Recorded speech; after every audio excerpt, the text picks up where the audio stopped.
Mesa Política. Una mirada feminista para avanzar en la igualdad. Buenos días, ¿qué tal? Ya lunes 1 de diciembre, ya estamos en la recta final, es el Día Mundial también para erradicar o para controlar y trabajar todo el tema de VIH, también parte de los 16 días de activismo para los derechos humanos de las mujeres. Yo soy Lucía Lagunes Huerta y me da mucho gusto que nos acompañe esta mañana del primer día del último mes de este 2025 aquí en la Mesa Política, una reflexión inteligente desde el feminismo con Imelda Marrufo, con Angélica de la Peña y con nuestra querida Marta Tagle, que en esta ocasión no va a estar porque compromisos profesionales pues la alejaron de estos micrófonos, pero seguramente la tendremos la próxima semana.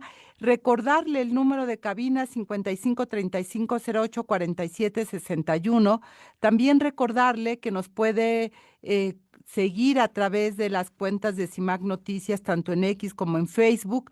Recuerde que hemos creado 2 hashtags para usted. Uno de ellos es periodismo feminista y el otro CIMAC Radio.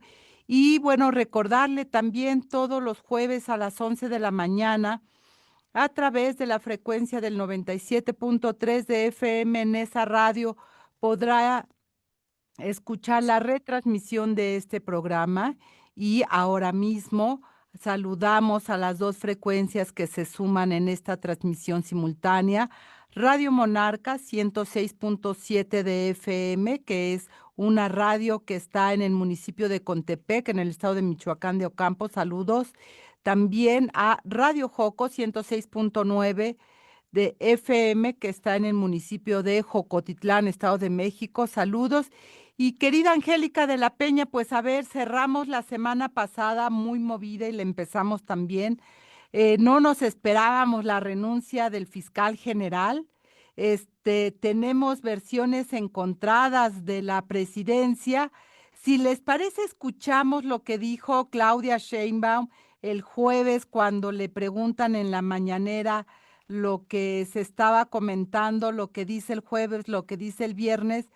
Y con eso, si te parece, Angélica, arrancamos la reflexión de esta mesa.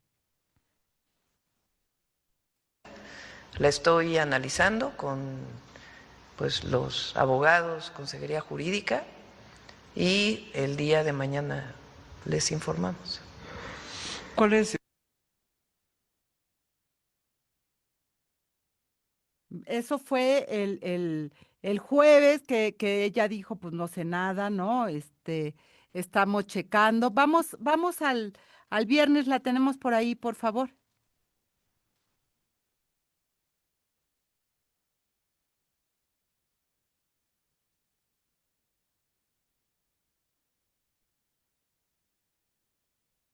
En una embajada, y él aceptó esta propuesta.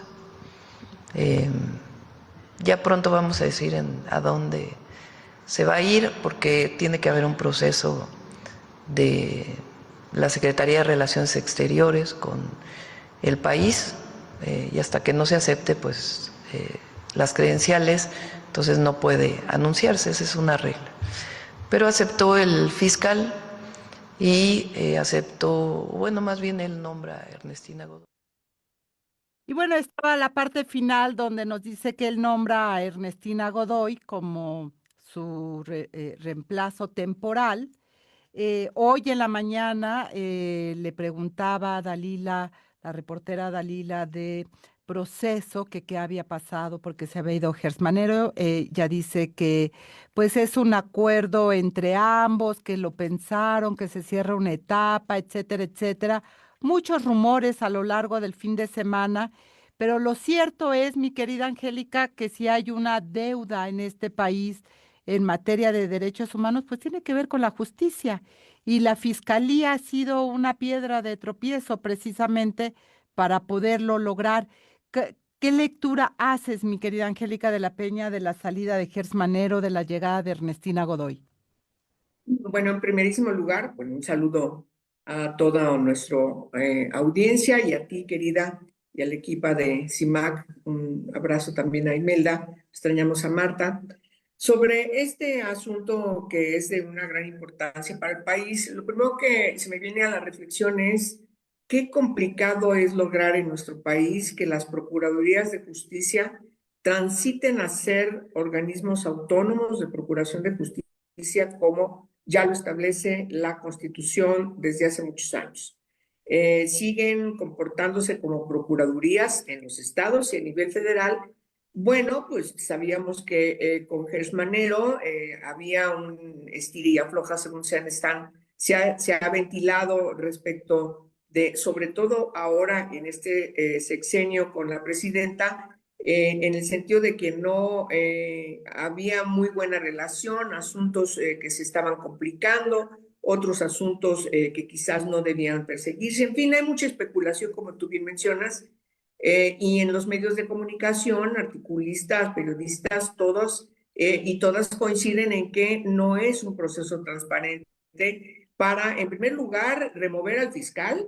En segundo lugar, los vericuetos que se han filtrado de cómo se llevaron semanas, meses para que finalmente se doblegara a Gers Manero y presentara su renuncia, argumentando uno de los dos conceptos que establece la Constitución: renunciar por causa grave o porque hay una situación que en este caso lo llevara a alguna enfermedad, qué sé yo. Entonces, la causa grave por la que renuncia es que aceptó, dice él en su carta que manda al Senado, aceptó para irse como embajador, atender el ofrecimiento del gobierno mexicano para representar a nuestro país como embajador en un país amigo, dice. Y luego la especulación de que ese país amigo pudiera ser Alemania, que culpa tiene Alemania, pero bueno, recibir a Gers Manero, que no tiene absolutamente ninguna experiencia como embajador, simplemente sigue la ruta de lo que se han convertido las embajadas y consulados en México. Son espacios para pagar compensaciones, acuerdos, personas que declinan a toda su vida militante para agregarse, facilitar la llegada de Morena en los gobiernos. Y en el caso de Gers Manero, pues no sabemos con precisión a dónde lo vayan a mandar, pero todo indica que esa fue la negociación para poder él retirarse de la Fiscalía General de la República. Ahí hay un proceso desasiado. El Senado, que es la instancia rectora para recibir, para evaluar, para aceptar o no la renuncia de un fiscal, como lo establece la Constitución, pues ha quedado relegada. Todo se circunscribe a la negociación que desde la presidencia de la República, todo indica, se ha hecho. Entonces, aceptó finalmente el fiscal, dice la presidenta. Entonces, ya con eso te da mucho a entender de que hubo una presión, como se especulaba, para que Gers Manero dejara la Fiscalía General de la República. Y luego llega la doctora Godoy, que asume antes, llega a un encargo en donde quien lo ocupaba tuvo que renunciar o la renunciaron, qué sé yo, para poder nombrar a Ernestina Godoy en ese encargo dentro de la Fiscalía, para cumplir con este precepto de ley que ante la ausencia del fiscal general de la República sube esta otra instancia en mientras se nombra a quien lo va a sustituir, a quien va a ocupar el encargo. Y así es como llega Ernestina Godoy. Ahora en el Senado de la República se está en un proceso, lo pongo entre comillas, porque todo lo que se ha hecho no son procesos transparentes, imparciales, en donde participen las organizaciones, los colegios, las instancias de la sociedad civil encargadas, que tienen especialización en esta materia que distingue a la Fiscalía General de la República, para proponer nombres de personalidades que tienen todas las cualidades y características legales para aspirar a estar en la Fiscalía General de la República. 10 personalidades tienen que ser integradas. Se manda a la presidenta para que ella finalmente decida una terna. No sabemos qué va a pasar, o sí sabemos qué va a pasar. No sabemos porque cómo van a decidir esas 10 personas participa la oposición, participan los colegios, no se sabe. Lo que sí sabemos es que seguramente Ernestina Godoy va a estar en esa terna. Ahí la dejo. Yo creo que seguimos, mi querida Lucía, querida Imelda, ante una situación que en México no acabamos de asentar estos procesos que nos han llevado a tener negociaciones de muchos años para que finalmente los grupos mayoritarios que antes estaban constituidos por el priismo se dieran a la instauración de la independencia de las procuradurías de justicia y constituirse en este proceso que la propia Constitución también emprendió desde 2008 para transitar de un sistema inquisitorio a un sistema garantista, pues simplemente se ha quedado en una muy buena intención. No hemos logrado consolidar las fiscalías ni a nivel federal ni en las entidades federativas, y por lo tanto sigue estando pendiente la otra parte del engranaje que está inscrita en la exigibilidad de justicia plena. Una parte, ya hemos tocado en otras ocasiones, las corporaciones policiales, las fiscalías, y luego pues el tránsito hacia el juez o jueza, es decir, ese otro proceso judicial para tener una certeza en esta exigibilidad de justicia por parte de las y los mexicanos. Ahí lo dejaría. ¿Qué va a pasar? Pues en la negociación este señor se va a jubilar en una embajada muy bien pagada seguramente, y pues ese sería como que parte de la negociación para que finalmente este señor deje la fiscalía en un proceso muy cuestionado sobre su comportamiento, la utilización de su espacio para perseguir asuntos personalísimos de él. Me parece que eso forma parte del análisis que se hace de esta fiscalía en manos de Gers Manero, muy cuestionada. Muy cuestionada, absolutamente en más de una ocasión se señaló a lo largo de estos 7 años que estuvo al frente de la Fiscalía, pues el uso perverso del aparato de justicia para, por un lado, no hacer justicia cuando se debía y por otro lado, para perseguir a aquellos que, ya sea al fiscal, le tenían alguna aberración, ¿no? O él tenía algún problema, como lo vimos en su tema personal, ¿no? Donde todo el aparato del Estado sí, el aparato de la Fiscalía sí se dejó sentir. Imelda Marrufo, te propongo, vamos al corte de estación y regresamos para escuchar tu análisis. Volvemos, estamos en Mesa Política, no se vaya. Esto que estábamos escuchando se llama Gozar hasta que me ausente, de Paloma del Cerro. Ella es una artista argentina del folclore de aquel país, y bueno, también con una propuesta musical para esta mañana. Imelda Marrufo, muchos temas alrededor de Gers Manero, uno de ellos que impacta en la vida de las mujeres tiene que ver con el feminicidio.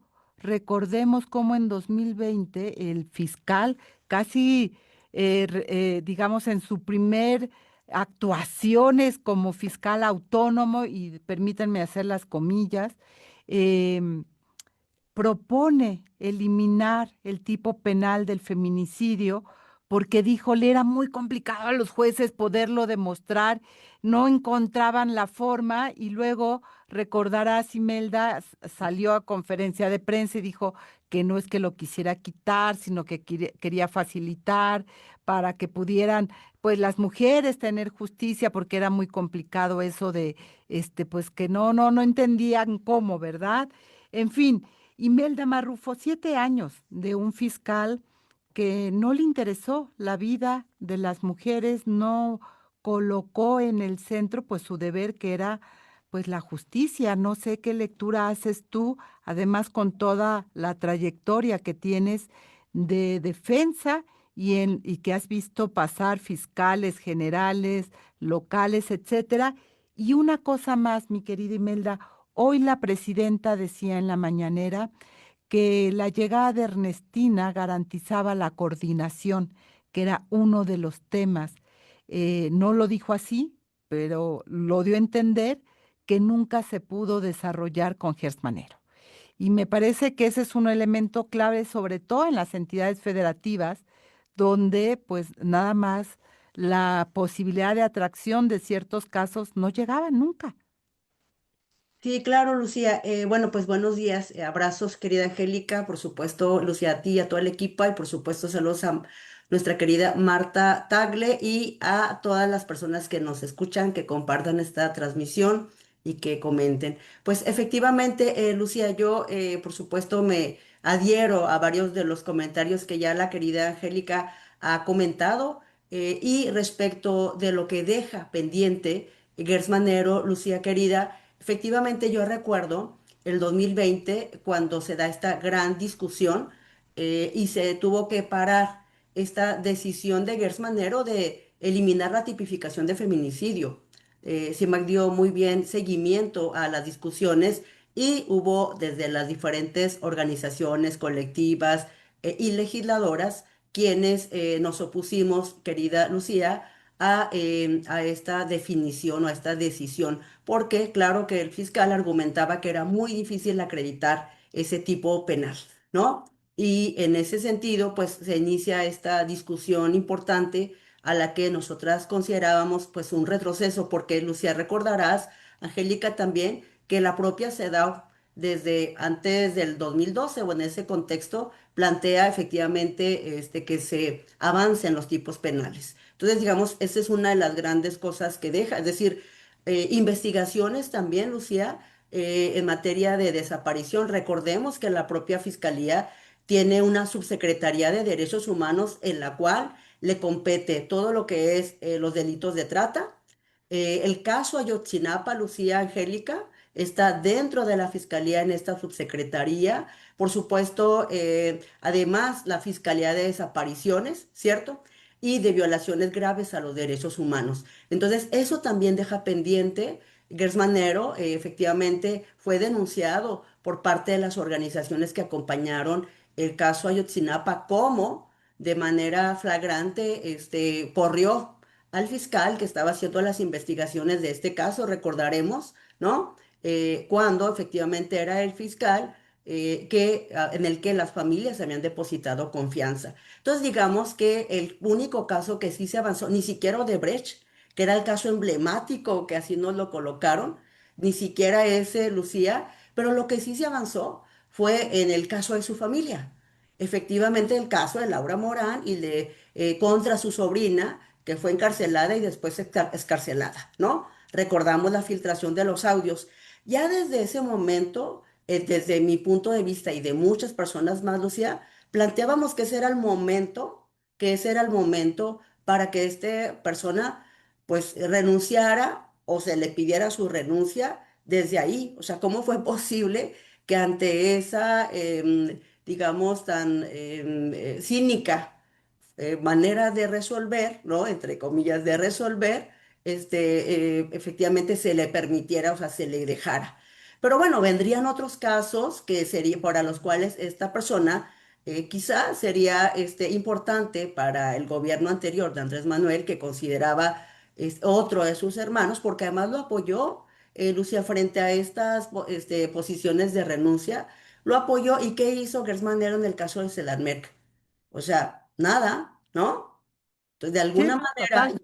estaríamos de acuerdo que de alguna manera sí ayudó, creo yo, pues a ciertos intereses del presidente Andrés Manuel López Obrador de que no se hicieran investigaciones que pusieran al descubierto también corrupción por parte de sus amistades. Y bueno, para el caso, muestras un botón.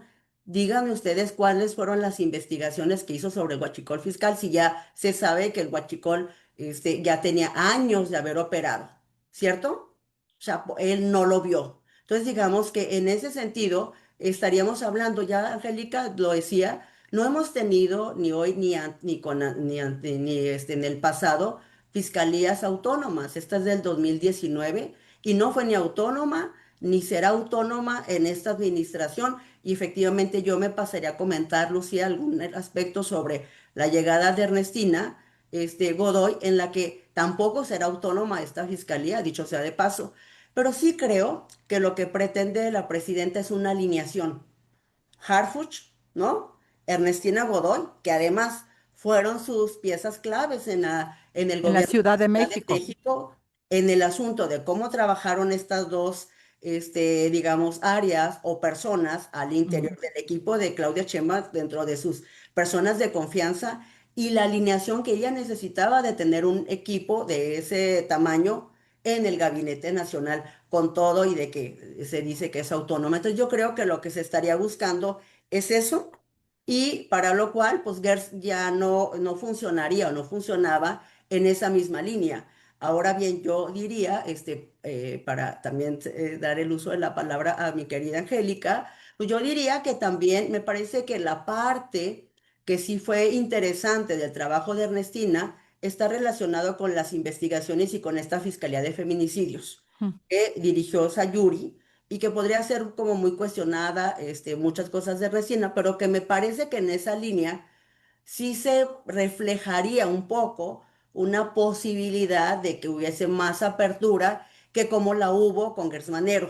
O sea, yo mm, creo que un poco va en esa línea y si bien es cierto, comparto los cuestionamientos sobre el proceso, dicho sea de paso, si hay una expectativa de que con Ernestina pudiera a ella, digamos, tener un poco más de cancha para el tema de las sanciones de los delitos cometidos en el ámbito federal contra las mujeres. Entonces yo vería como más esa posibilidad. No lo digo en un tema de la ingenuidad, pero lo veo como en un tema de la posibilidad, y por supuesto que obviamente, porque no estaría pensando ya en este tema, ¿no? De que, pues es que ese sería el control de la fiscalía, porque en realidad siempre lo ha sido por parte del Ejecutivo. Entonces mm. yo pensaría interesante también si quedara Ernestina Godoy, también la primera mujer al frente de la FGR, pero con una cierta experiencia en el gobierno de la Ciudad de México. No sé ustedes qué opinen hasta ahí, querida Angélica.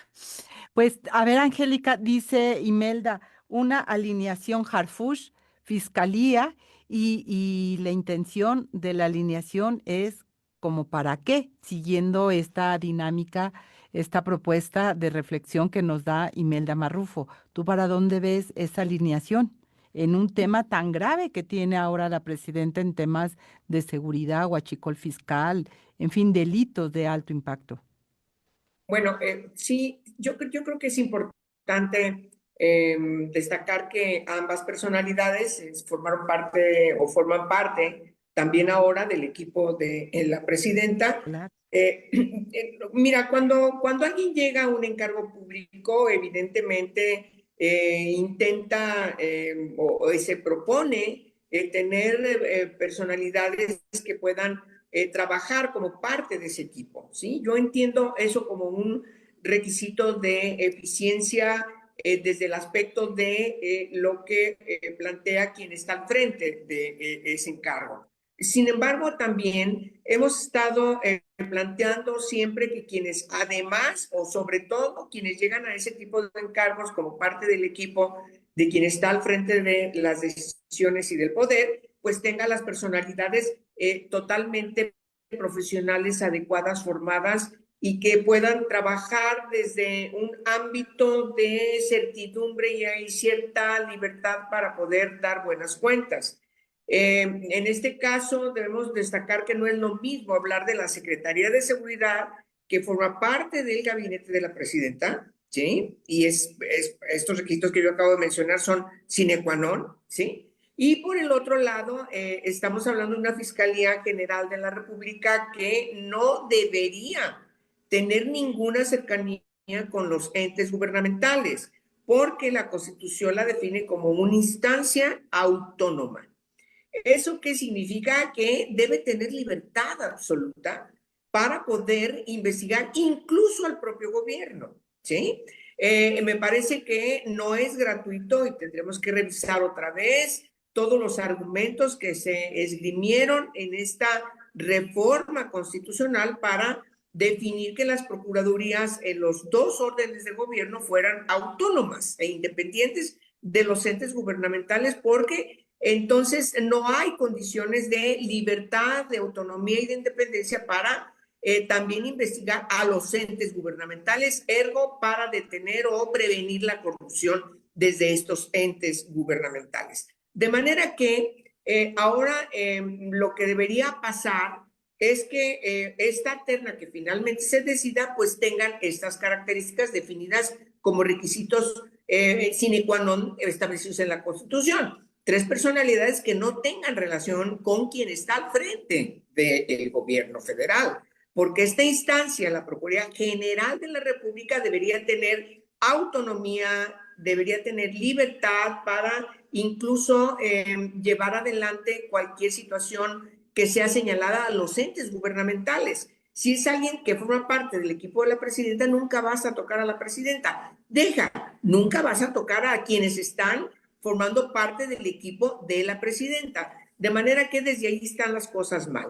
Y creo que así van a terminar. No soy pitonisa ni mucho menos, pero al estar analizando sobre todo las dificultades que hemos tenido en México para que estos organismos autónomos puedan consolidarse, pues ya lo hemos visto sobre todo desde el sexenio pasado, que toda la intención hasta donde han podido hasta ahora, pues es desaparecerlos. Yo, por lo tanto, creo que la Fiscalía General de la República va a sufrir ya de manera muy concreta y sin tapujos una regresión a lo que era antes la Procuraduría General de la República, y por lo tanto quien va a quedar ahí va a ser alguien totalmente cercano al equipo de la presidenta. ¿Eso es lo correcto? No, porque estás violentando la Constitución. Estás regresando a un estadio que nosotros ya habíamos dejado atrás con argumentos fundados respecto de la importancia de que la Procuración de Justicia tenga libertad y plena autonomía. Y eso es parte de lo que está en discusión precisamente de esa alineación que hablaba Imelda Marrufo, de lo que le garantiza, en dado caso, al poder, a la presidencia de la República, la llegada de Ernestina Godoy y esta pinza que pudiera cerrarse con Harfuch en términos de cuál es el proyecto. Vamos un corte de estación y regresamos. Estamos en Mesa Política, no se vaya. Escuchando es El enamorado de la perla. Este es una propuesta desde Bogotá de un trío de percusiones que pues integra Karen, Diana y Roberta Giovanna, o Giovanna como se le conoce. Así que bueno, pues es parte de la propuesta musical. Y sin duda hablar de justicia también es hablar de los derechos humanos, y no estamos alejándonos de lo que también la semana pasada ocurrió en términos de la conmemoración del 25 de noviembre, del Día Internacional para Erradicar la Violencia contra las Mujeres. Y uno de los temas, ya decía yo, tiene que ver con la impunidad. De acuerdo con varios estudios en materia de feminicidio, el 76% de los casos está en la impunidad. De esto no se habló el 25 de noviembre, de esto no se ha hablado con el fiscal que deja, y ya lo decía Angélica, se va a jubilarse, pobre Alemania, si es que se va, pero bueno, finalmente es enviarlo muy lejos del país, es como también premiar, ¿no? A este tipo de personajes que no hace bien su trabajo, pero que le dan la oportunidad, déjeme decirle así, de que se vaya a retirar a una embajada y se jubile y cierre su ciclo, como decía hoy la presidenta en la mañanera, es el cierre de un ciclo. Pero en términos de violencia contra las mujeres y la propuesta que se presentó el 25 de noviembre, mi querida Imelda, ¿qué lectura haces tú de lo que, pues de lo que vimos el martes 25 en esta ceremonia de la presidenta y pues las mujeres del gabinete o no mujeres ahí también jugando un papel que a veces no se entiende mucho cuál es, pero bueno, ahí estaba Moni Pisani recordándonos a todas y a todos cómo nace el 25 de noviembre. Yo creo que un punto importante fue recordar que es una propuesta del movimiento feminista latinoamericano, porque a veces se olvida de dónde surgió este día. Mi querida Imelda, ¿qué lectura haces de ese 25 de noviembre? Pues Lucía, por supuesto que considero que pues el 25 de noviembre pasado, en realidad esta reunión del gabinete de la presidenta, tanto y las invitadas especiales, pues fue más un evento como para arropar a la propia presidenta. Sobre todo creo que más que la violencia feminicida y los casos pendientes, pues era para arroparla más en términos de la situación de acoso, ¿no? De semanas anteriores, porque me parece que eso también está en el marco de este 25 y de ese plan que ustedes recordarán, la presidenta había anunciado y Citlali Hernández comentó que haría o que implementaría. Me parece que ellas están más en esa lógica, que el centro está en eso que llamaron ellas el plan integral, contra el acoso, que aquí nuestra querida Angélica hizo, por supuesto, en esta misma mesa varios cuestionamientos a la que, por supuesto, compartíamos en esa postura. Básicamente ellas, me parece que en lo sucesivo estarán planteando eso. Y tuvieron una reunión con varias de las legisladoras del país a las que invitaron efectivamente pues para ver este tema de las reformas al marco penal, al artículo 260 del Código Penal Federal, justamente, Ingrid Gómez señaló diversas acciones que se estarían realizando por parte de la Secretaría en las entidades del país, como marchas, encuentros, la distribución de la cartilla de los derechos de las mujeres, talleres y jornadas, ¿no? Entonces, me parece a mí que básicamente pues fue un evento para políticamente arroparla. Yo en realidad sigo pensando que me parece que pierden la oportunidad para establecer la presidenta, su secretaria y las mujeres de ese gabinete invitadas un plan de acuerdo al contexto y a la demanda de el movimiento feminista en el país.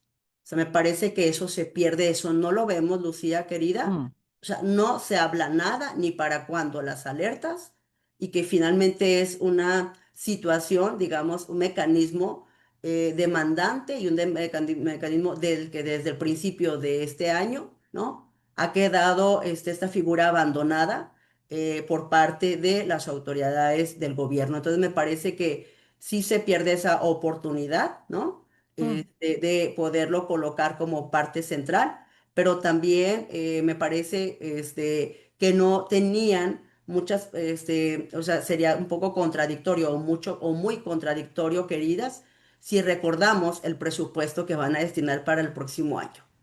Y a eso se suma, mi querida Angélica, pues no solamente que no se habla de las alertas, realmente no se nos presenta un plan realmente para garantizar la vida y la integridad de las mujeres. Es decir, hoy el tema es abuso sexual como si fuera lo único, como no se habla de la ley general, no se habla de las responsabilidades de las dependencias que señala la propia ley, entre otras muchas, pero tampoco de las leyes que se han ido creando al paso del tiempo, la sentencia Campo Algodonero, por decirlo, es decir, no hay una revisión desde el Estado de qué se tiene, cuál es la deuda y qué habría que hacer, mi querida Angélica de la Peña, además del escenario de las 32 entidades federativas que salieron con su cartelito naranja, que está muy bien, y el pacto de que van a hacer esta homologación de la ley.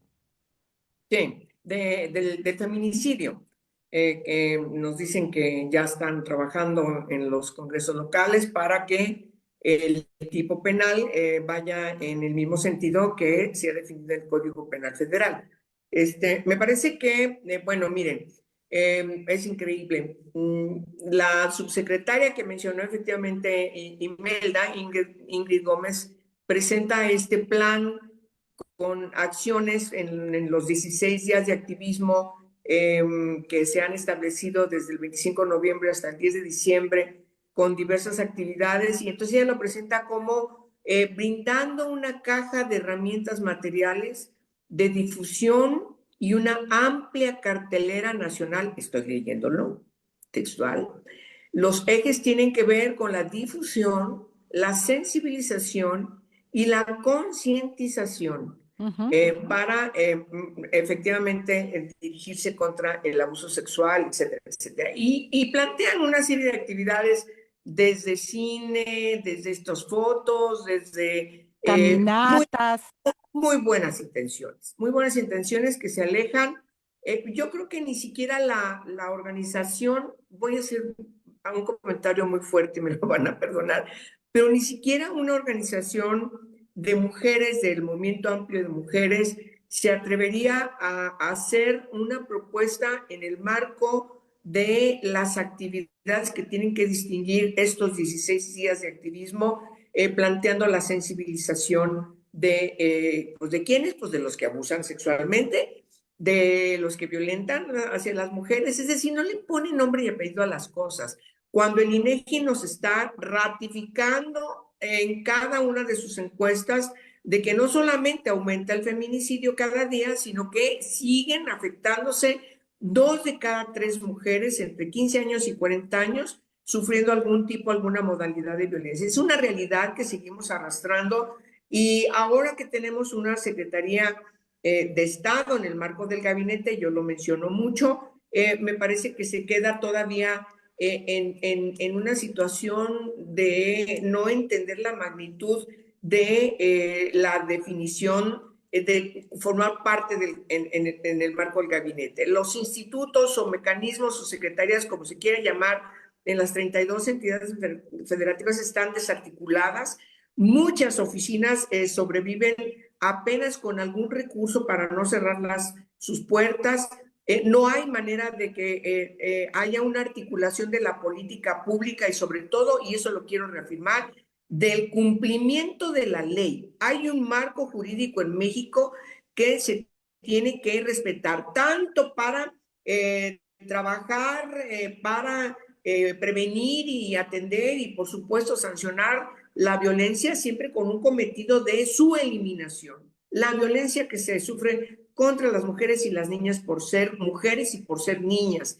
Y la otra parte que tiene que ver con que no es el caso el 25 de noviembre, pero va hacia los derechos humanos, y un derecho humano fundamental que hemos trabajado es que las mujeres estén en igualdad de condiciones que los hombres en los espacios de poder y de decisión. Están articulados estos 16 días con este enfoque de integralidad de lo que son los derechos humanos, políticos, sociales, económicos, culturales de las mujeres, también los medioambientales, y que estos 16 días de activismo deberían estar distinguiendo a esta instancia, definiendo una política de Estado, querida Lucía. No hay una política de Estado. Por eso, repito, ni una ONG novata podría estar presentando un enunciado como lo están haciendo desde la Secretaría y desde la Presidenta de la República, sí, con tantas limitaciones y tanta miopía respecto de la trascendencia de trabajar para consolidar un Estado de Derecho. Lo que tenemos ahora es que no es así. Hay retrocesos muy importantes y, perdónenme, estar presentando películas, estar tomándose la foto, todas con su mano anaranjada y el moñito anaranjada y todo eso. Francamente, por cierto, tapando que no se ve el color morado del feminismo, cuando el feminismo es el origen, como tú lo mencionabas en la introducción de este tema, son las organizaciones feministas latinoamericanas las que llevan a Naciones Unidas que este día 25 de noviembre, que se alarga 16 días, pero el 25 de noviembre se conmemore cómo las mujeres pueden ser víctimas de feminicidio, y recordando a las hermanas Mirabal que enfrentaron al tirano, al dictador Leónidas Trujillo en la República Dominicana. De manera que quedamos muy lejos de responderle a todas esas familias que se han quedado huérfanas porque han matado a la madre, a la hija, a la abuela, etcétera, etcétera.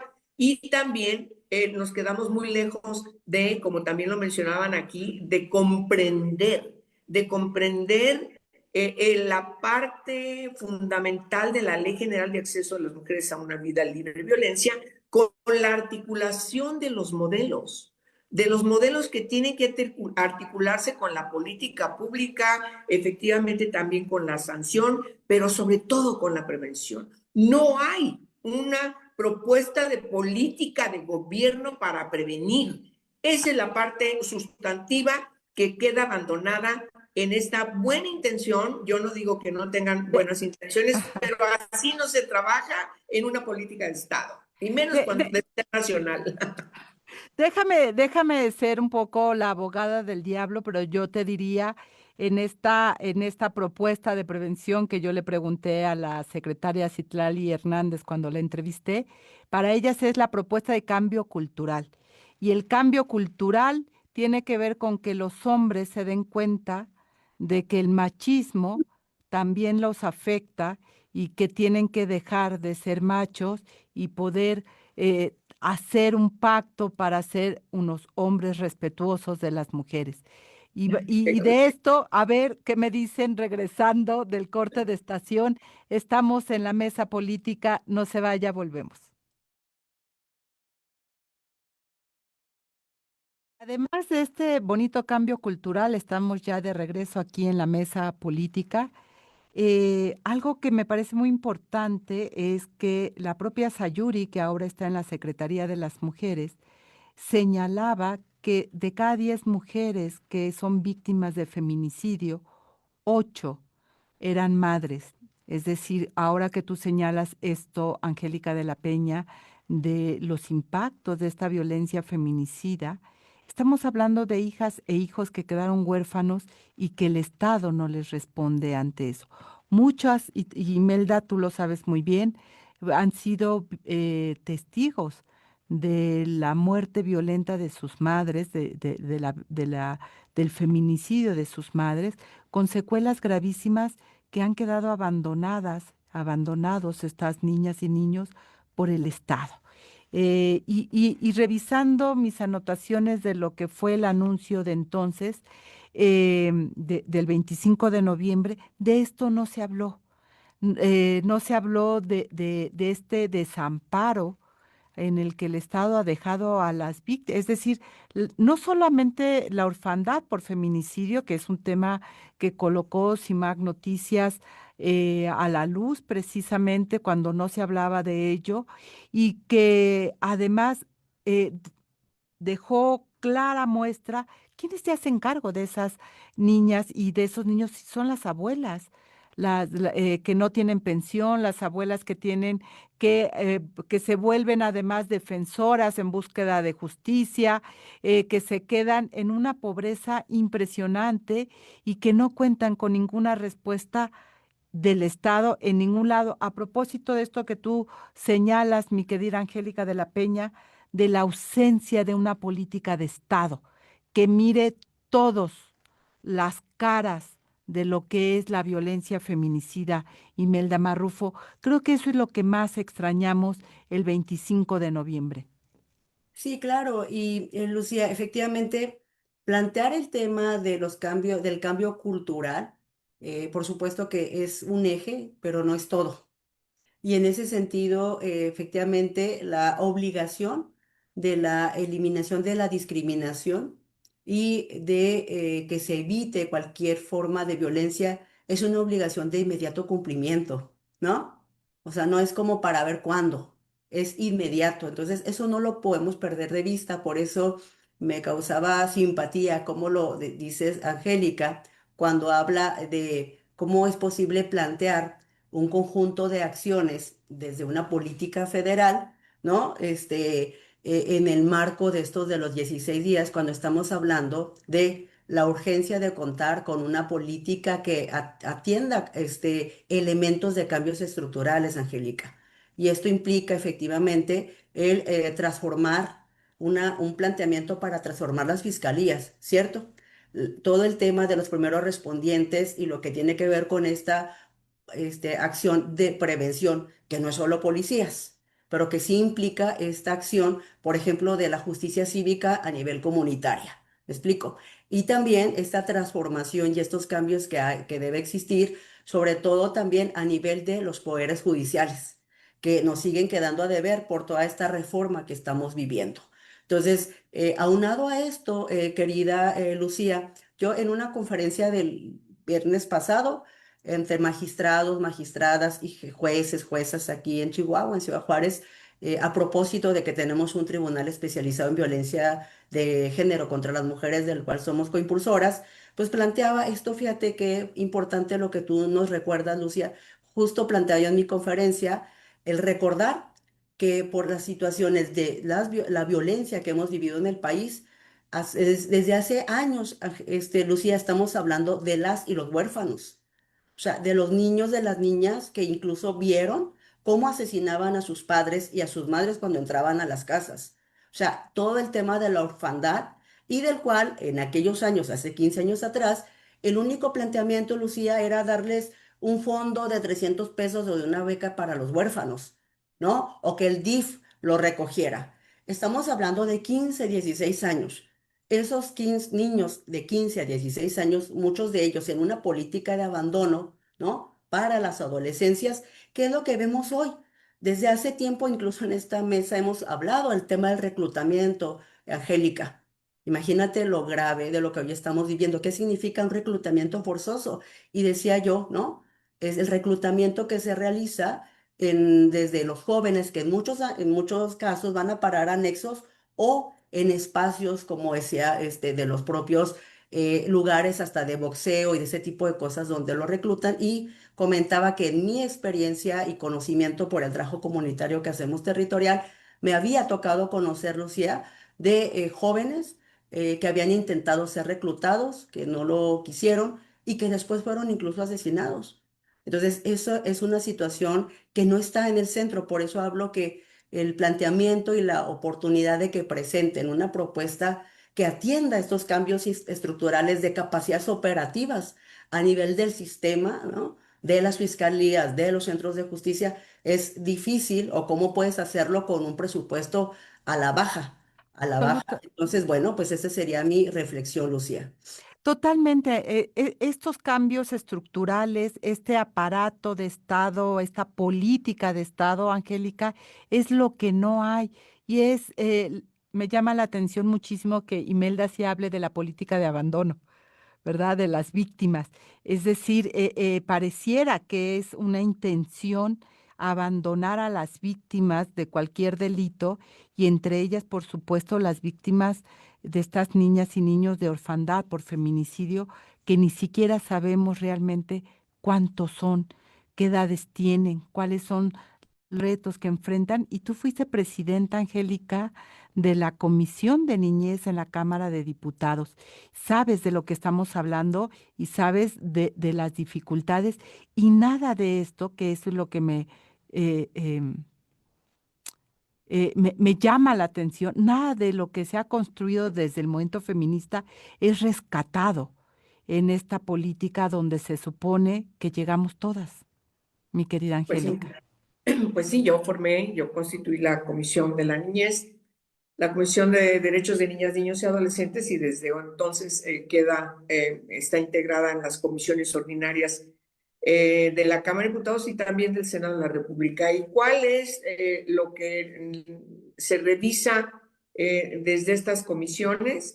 Pues en primerísimo lugar, que debiese cumplirse con la ley, porque hay un marco jurídico muy importante desde que se reformó el artículo 4 de la Constitución para reconocer a las niñas y a los niños como sujetos de plenos derechos. Recordemos que antes no era así, eran definidos como menores desde el derecho romano y todo eso fue un cambio trascendental para reconocerles que son también personas que deben tener una atención, una protección, una prevención y una participación de sus derechos conforme van teniendo la edad adecuada. Por desgracia, los más abandonados sigue este concepto de menores que nosotros quitamos desde la ley porque es un concepto peyorativo y que distinguía a las niñas y los niños que viven con sus familias, que están protegidos, que van a la escuela, y estos menores son los abandonados, los que no tienen papá, no tienen mamá, o la madre fue asesinada, o están privadas de su libertad, o los abandonaron, qué sé yo, están en situación de calle y por supuesto son cooptados ahora. Estos últimos años México se ha distinguido porque los adolescentes además hoy son cooptados por las delincuencias organizadas porque son inimputables, lo cual también corregimos en la ley, adquieren una responsabilidad conforme a su edad, sin embargo no es la misma sanción respecto de si ya cumplen los 18 años de edad. Las niñas y los niños que quedan en ese tipo de situaciones siguen siendo en los hechos y por una ausencia de responsabilidad que tienen las instancias gubernamentales, siguen estando, por desgracia, en estos ámbitos que se distinguen como los menores. Yo creo que necesitamos seguir trabajando, querida Lucía, es un gran tema, en que el mundo de la niñez, de las personas menores de 18 años de edad, es uno solo y que cada uno de sus derechos tiene que ser garantizado estén donde estén.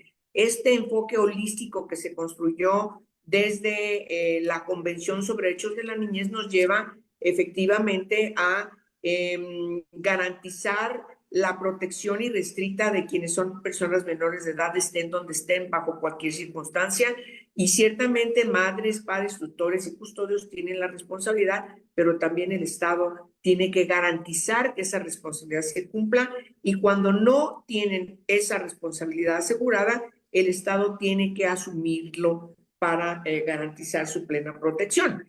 Entonces, yo ahí la dejo, es un tema muy importante. Hoy lo que estamos viendo es que las niñas también tienen problemas específicos por ser niñas y no vemos una protección frente al embarazo, por ejemplo, antes de los 18 años de edad, que es un grave problema. Estos días de activismos que fueron enunciados por la Secretaría de las Mujeres, no toma en cuenta, por ejemplo, que en México tenemos un alto índice en los últimos años, ha crecido, que las niñas menores de 15 años tengan una criatura, algunas incluso en su primera menstruación, lo cual es tremendo, 10, 11 años ya son madres, pero lo que sí sabemos es que quienes son madres antes de los 14 años van a tener un segundo hijo antes de los 18 años de edad. Entonces no estamos hablando de cualquier problema, porque está detrás una violación a ellas. Claro.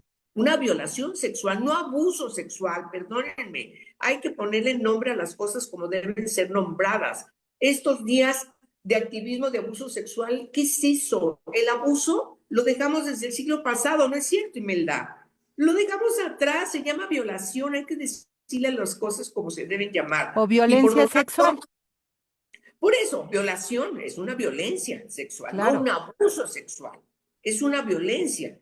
Y entonces, pues todavía tenemos que seguir trabajando. Yo agradezco mucho estos espacios desde el CIMAC porque nos permiten hablar de las cosas con una realidad cruda, pero pues tenemos que hacerlo porque es nuestra obligación. ¿Y por qué es necesario si queremos que este país camine, si las mujeres que habitamos, transitamos este México, logren tener garantizado un derecho fundamental que es vivir libres de violencia? Porque no es solamente vivir libres de la violencia física o sexual, también de la desigualdad, de la pobreza, de la discriminación, que es parte de lo que no se está mirando. Y vamos a cerrar pues ya el programa porque se nos ha agotado el tiempo.